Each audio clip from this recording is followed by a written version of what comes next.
What's going on, guys? We're back here again today. Welcome back to the channel, Savage Panda Projects, the habitat for horsepower. So in today's video, we're going to be talking about MQB exhaust systems, giving a quick overview as far as the history of all the different variations of exhaust on the Project A3. Without further ado, let's get started. Of course, if you haven't already, make sure to hit that subscribe button if you want to stay up to date with more projects, more content, automotive discussions. Let's get to it. So starting off here, looking back in the early days, guys, all the OG subscribers out there will probably remember this car used to have nothing but just a Resonator Delete alone with the factory downpipe as well as the catback. And I will say, of course, my opinion stands true. It was a very bland exhaust setup, hardly any difference at all over stock. I do get asked this question quite frequently, should I do a Resonator Delete? I think that's totally fine on a valved exhaust system that you would find on an S3 or Golf R. I think if you go ahead and set the car up to keep the exhaust valves open, you combine that with a Resonator Delete, you will get a little bit more volume, a little bit more tone, but of course with the A3s as well as the DTIs, you have a non-valve system, so it's not really going to make a huge difference. You still have that large suitcase muffler in place, so I don't really recommend Resonator Deletes that much. No harm in it, not going to give you any kind of problems or anything like that, but as far as what you're going to get as far as enhancing the tone, not a whole lot, so I would consider some other options. Next, guys, moving on from there, continuing the pathway from stage 1 to stage 2, adding the APR 3-inch catted downpipe. Rest in peace. Unfortunately, these downpipes have been taken off the market and they are no longer available. Fortunately, I made the decision to go ahead and pick up the downpipe quite a while back, so no issues there. As far as the aftermarket downpipe with a Resonator Delete on the stock catback, I would say it did open up the volume a bit more. Of course, with the pops and bangs, a lot more aggression and kind of ferocity there. As far as day-to-day driving tolerances, still not very loud. I remember my initial reaction for stage 2 with the downpipe. I was actually expecting it to be a little bit more rowdy, a little bit more aggressive, but I would say still very much tolerable for a day-to-day setting if your car is, of course, a daily driver. Now, I will say the biggest thing is you get a little bit more induction noise from the turbo. You can kind of hear that spool, which is always very entertaining for us car guys. So I think that is a nice touch if you want to enhance the overall sound with downpipe. Of course, as you guys know, times are different now with manufacturers creating products that defeat catalysts as well as encroaching on emissions and EPA and stuff like that. It gets a little bit of a dicey topic, so I'm not going to go too much into that, but I would recommend staying with a catted setup. That way you're not going to have emissions problems or check engine light issues, just to keep things legal. But that is totally, of course, up to the person. That might also vary on where you live. Make sure to give you guys some clips as a point of reference so you can kind of showcase these different variations of exhaust tone.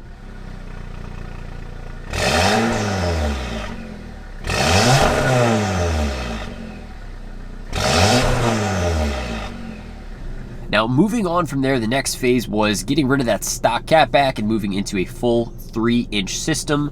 From there, we went ahead and complemented the 3-inch APR downpipe with a 3-inch non-resonated Miltech catback.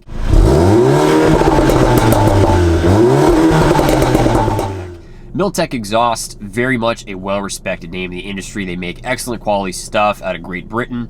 This particular setup was a very simple bolt-on application, no cutting, welding, fabrication required. Went with the 4-inch polished tips for a nice touch. Very much aesthetically pleasing. I will say with the Miltech, as you guys have heard on other discussion videos as well as different exhaust clips, it is more of a tame exhaust. It's a little bit more of a kind of a mellow, deeper growl. Nothing too ferocious. You're not going to get like insane snaps, pops, drone rasp, anything like that. I will say this is a very much tolerable setup for a daily driver. If you want to keep your neighbors happy, you definitely won't have any problems with the Miltech.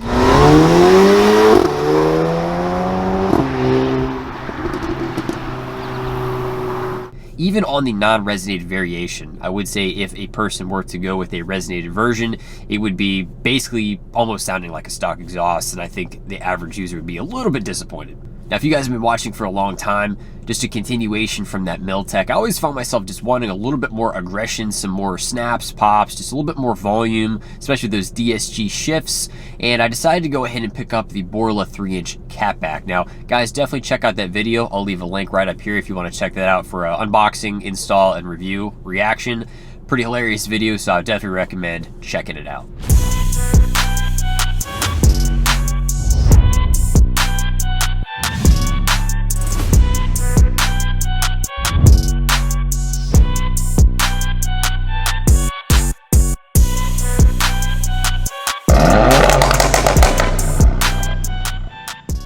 Now, I did a follow-up video as far as kind of where I was feeling with the Borla, overall satisfaction. I will say, if you want something that's very in your face, very aggressive, very ferocious, this is certainly a good way to get the job done. However, I felt like with 3-inch downpipe with the non-resonated Borla, you've got those very small straight-through mufflers. There was a good bit of rasp and drone that I found to be a little bit too much. I think for most of you guys out there, if you're running a factory downpipe with the Borla, you will more than likely be okay, just being that the factory downpipe on these cars is quite restrictive. You've got a couple different catalytic converters as well as a much smaller diameter piping.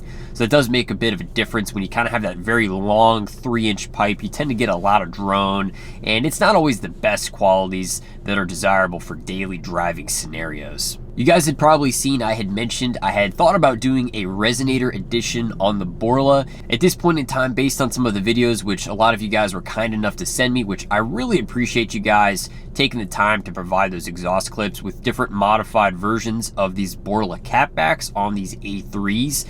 And I found that even with some of these added resonators, with the aftermarket downpipes specifically, still a little bit questionable. I also feel like there was a little bit of a concern as far as drive shaft clearance where that resonator could be positioned. So wanting to avoid potential headaches and problems, I decided to go ahead and move on from the Borla catpack and go back to the Miltech. So guys, don't be too disappointed. There is more to come with the car, so make sure to stick around for that. But I will say, guys, I've certainly learned to appreciate just kind of the simplicity and the overall tolerability of this Miltech exhaust. So did enjoy the Borla, but at this point in time, again, with the downpipe situation, resonator, drive shaft clearance, I decided just to kind of stick with what I had and keep moving forward. The Baja Blast is good. I would also recommend, if you guys are running any kind of crackle tune, pops and bangs tune, whether it be off the shelf or a custom map, you may want to go a little bit more conservative on those different variations if you choose to go so aggressive with these crazy catless downpipes, non-resonated setups, just because the pops and bangs can get to the point where you may catch some unwanted attention from the law. So guys, definitely make sure if you're going to pop and bang, crackle and pop, be sure to do so responsibly.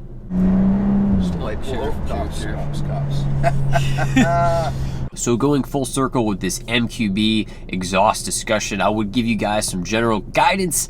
If you have an exhaust system on your S3 or Golf R, RS3, or your valve, you're always going to have the best of both worlds with the valve setup. With basic drive mode selections, you can go ahead and tone your exhaust down when you need to do so, just to keep everything acceptable. And then of course, when you want to open things up, you can go ahead and put yourself in your sport or dynamic and go ahead and pop and bang freely. So I think that is a good option, but unfortunately with adding a very expensive valved exhaust system to a vehicle that did not come from factory with a valved system can be a bit expensive, and there's a little bit more complications related to the install. So if you're trying to keep things on a sensible budget, that might not be the best way to do it. And you may just have to make the decision if you want to err on the side of aggressive or conservative. So guys, if you are enjoying this video and you're finding this information helpful, make sure to give this video a like, leave a comment down below. Let me know what exhaust you're running on your MQB car. Anybody out there with an A3, S3, RS3, GTI Golf R, let me know. I'm curious to hear your thoughts. The other thing I'll bring up too, as far as looking at different exhaust configurations, very frequently I will get asked the question, should I go with a custom one-off exhaust or should I buy a prefabricated kit? And again, that really depends on the person, what your budget is, and what you are looking to accomplish. If you have a particular setup in mind, there's a good chance you might only be able to do that if you go custom versus something that's prefabbed, ready to go. With us A3 guys, we're not quite as popular as like the S3 Golf R crowd, so our aftermarket assortments are a bit limited compared to some of those other vehicles. So if you've got something really specific, you may just need to go with the custom setup to dial in things to your individual liking. Now, when it comes to price, budget, value, performance, a lot of people might get into a custom setup and it ends up being far more expensive than if they were to buy a prefabricated system that is obviously mass produced. You have to think about the cost, the labor to work with a reputable fabricator to design and of course fabricate an exhaust system. most of the time, if you're going to work with a fabricator that's experienced and knows what they're doing, it's going to cost you a sizable chunk of change to make a one-off exhaust system. Now, for guys that just don't care, if you're not super concerned about it, if you think you might only have it on there for 2 months, take it off and go to the next thing, that's kind of where a lot of people might just go the simple route of maybe resonator delete, muffler delete, hack and shop here and there is needed, and then if they find themselves dissatisfied, they'll go ahead and move on to the next revision. That's totally fine. Case in point with my friend with the F30 335, and at the time he was running a aftermarket downpipe with a muff delete, and it was pretty hilarious. Now at a certain point you kind of become fed up with maybe the rasp, the drone, just the overall sort of rabbiness of the exhaust, and then you might just have to move on to the next phase. Which, if you saw the follow video to that video, you'll know that things didn't really go as planned. But I'll talk about that in another video. So think about your purpose behind your exhaust, what you're wanting to do, if you want to go resonated, non-resonated, if you're willing to do your exhaust in multiple revisions, or if you're wanting to do a one and done and call it a day. So guys, final thoughts, MQB 2.0T exhaust. I think these cars can sound good with the right setup. If you can really get something that enhances the sort of deep rumbliness, you'll probably have a nice tone that you find enjoyable. I will say, being on the A3 platform, again, non-valve, not that many options for aftermarket systems, I don't think these cars sound amazing per se.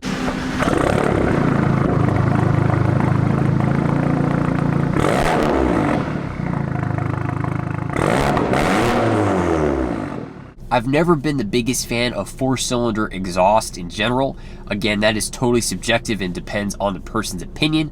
But for me, I just don't feel like these cars sound that amazing necessarily, where like I feel like I have to keep doing more revisions. So I've had the car going on 3 years, and I've looked at a lot of different configurations, and I think I'm comfortable where I'm at. I speak from personal experience. I just like to share these thoughts and ideas with you guys. Anybody kind of moving down the road, always hope to provide some guidance and support if that helps you on your automotive journey. So guys, thank you so much for checking out today's video. Hope you found everything helpful and informative. I'm going to be sure to leave all applicable links in the description box down below. So guys, I also want to let you know tonight, 8 p.m. Eastern time, I'm going to be doing a live stream on Instagram. So definitely be sure to come check that out. We're going to be hanging out, having some car talk, answering questions. Should be an overall fun experience. So guys, make sure to give the video a thumbs up, subscribe for more. I will see you guys in the next one. Have a great day.